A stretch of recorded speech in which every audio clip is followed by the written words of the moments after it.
Today I'll be making pastries, or more precisely 3 types of pastries made from homemade phyllo dough.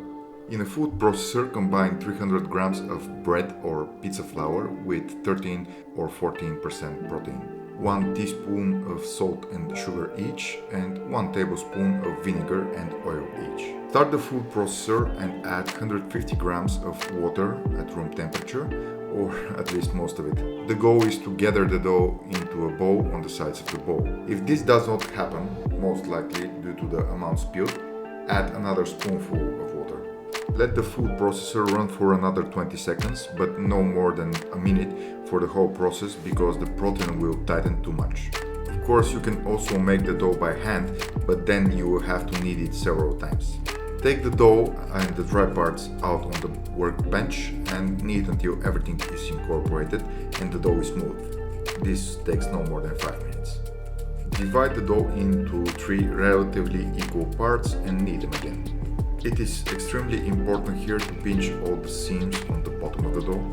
Otherwise, when you start to stretch the dough, it will have weak points that can tear.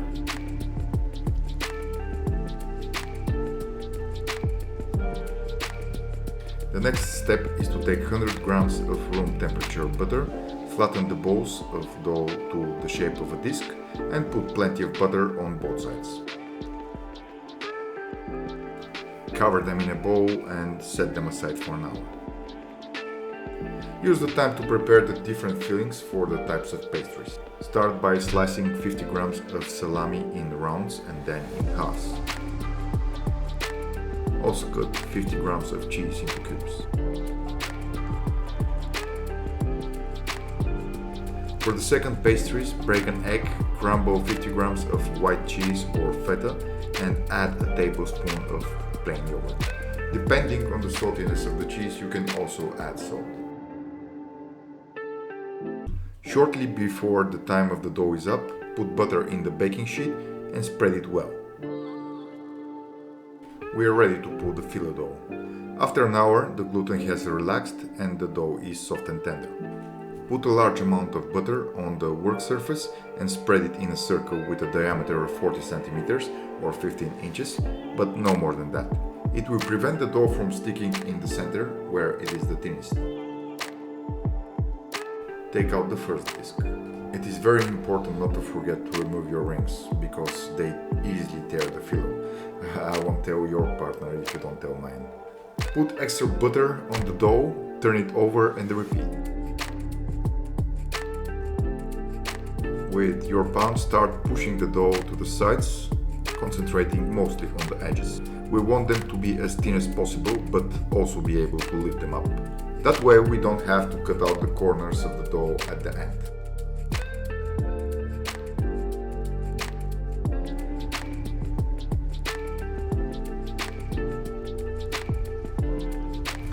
When the diameter of the dough becomes about 30 centimeters or 12 inches, lift one end of the dough and run your hand under its center. The air left underneath helps a lot with the stretching. Follow the same steps on all sides. Once the dough is stretched, stick it to the part of the workbench without butter. This allows the phyllo to not shrink back. Continue to pull slowly and calmly without stretching the dough too much. If the protein tightens, let it rest for a minute. I would like to explain the use of the food processor. With its help, the dough is hydrated instantly and the gluten network is formed much faster. The use of the stand mixer is also not optimal because to knead the dough properly, the quantities must be much larger.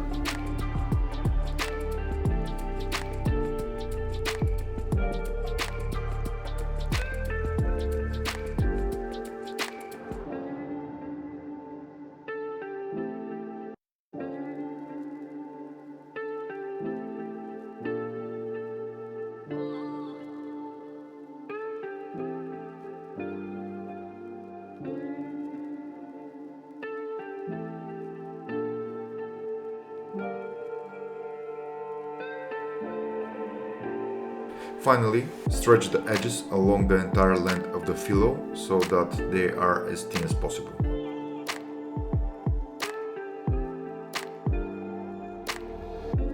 With this, the sheet of phyllo is ready.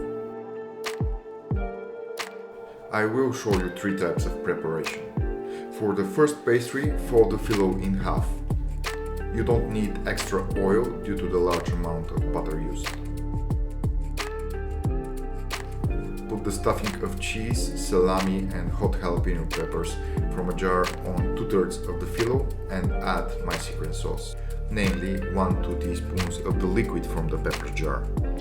It will not only contribute to the taste, but when baking it will create steam in the pastry, which will help with its rise. Wrap the pastry in triangle shapes, making sure that it's no more than 3-4 times to ensure proper baking.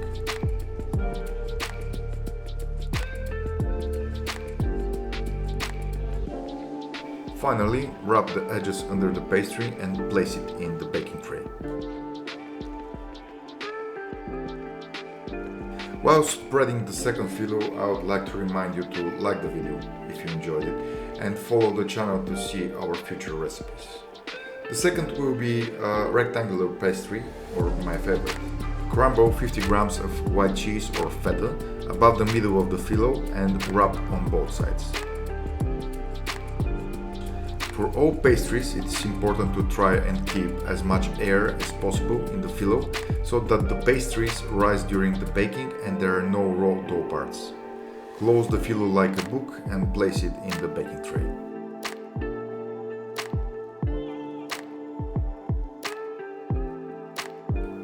For the third type of pie, it's important to stretch the crust into elongated shape. Otherwise, it will have too many layers of dough when rolling. Put the stuffing on 2/3 of the phyllo again and start rolling. Make the first 2 rolls very loose and finally roll them up completely.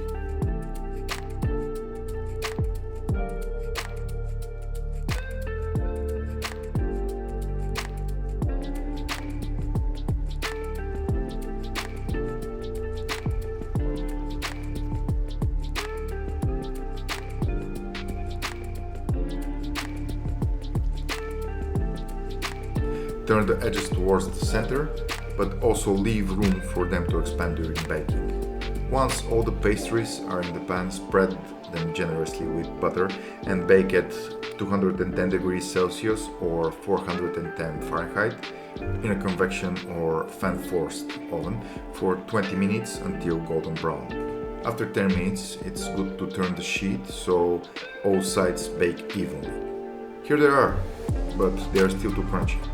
For this purpose, cover them with a clean towel for 15-20 minutes. I'll be snacking here, but you get to work. Good luck and enjoy.